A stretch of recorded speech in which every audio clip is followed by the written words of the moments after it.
लड़की ने बस चोरी छिपे एक नजर उन लोगों को हवा में हलचल करने वाला अभ्यास करते हुए देखा और उसी पल उसे उस कला का असली रहस्य समझ में आ गया। उनके जाने के बाद उसने 2 चॉपस्टिक उठाई और देखी हुई चालों की नकल में कुछ वार किए, लेकिन कुछ भी नहीं हुआ। उसे लगा कि शायद वह लड़की है, इसलिए उसमें मार्शल आर्ट सीखने की काबिलियत नहीं है। यही सोचकर वह निराश होकर वहां से चली गई। लेकिन जैसे ही वह आगे बढ़ी, उसी समय उसके हाथ से निकली चॉपस्टिक की ऊर्जा दूर पहाड़ों के दरवाजे को चीरती हुई हजारों मील दूर एक मंदिर को 2 हिस्सों में काट गई। यह सब दीवार पर बैठकर शराब पी रहे श्वेनवू गेट के मुखिया ने देख लिया। वह तुरंत उड़कर लड़की के सामने पहुंचा, उसे रोक लिया और बताया कि वह हजारों साल में एक बार मिलने वाली असाधारण प्रतिभा है। उसने कहा कि वह खुद दुनिया का सबसे शक्तिशाली वू शेंग है और अगर लड़की उसकी शिष्या बन जाए तो 3 साल के भीतर उसके शरीर में तलवार की आत्मा जाग जाएगी और वह 5 खजानों की उत्तराधिकारी बन सकती है। तब पूरा वूलिन उसके चरणों में होगा। लड़की ने कहा कि उसे कुछ दिन सोचने का समय चाहिए, क्योंकि बचपन से उसके पिता ने उसके मन में यह बात भर दी थी कि मार्शल आर्ट सिर्फ बेटों के लिए होती है।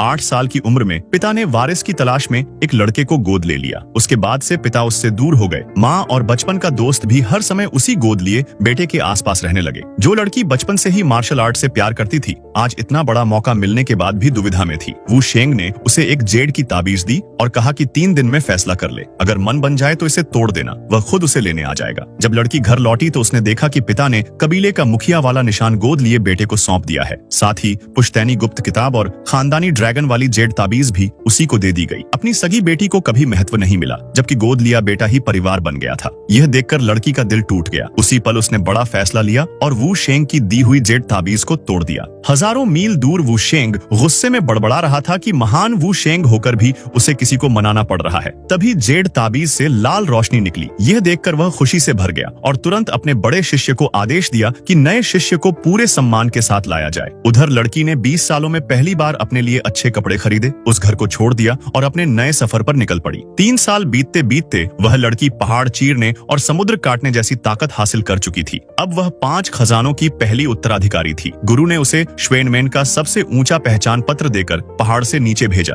उसी समय शहर में शिष्यों को चुनने की बड़ी प्रतियोगिता हो रही थी। जैसे ही वह मैदान के पास पहुंची, उसकी ऊर्जा ने 10 मील के दायरे की सारी तलवारों को खींच लिया और उसके लिए रास्ता बना दिया। यह देखकर सभी हैरान रह गए। तभी गोद लिया भाई भी सामने आया। अब सबको समझ आ गया कि आगे जबरदस्त तमाशा होने वाला है।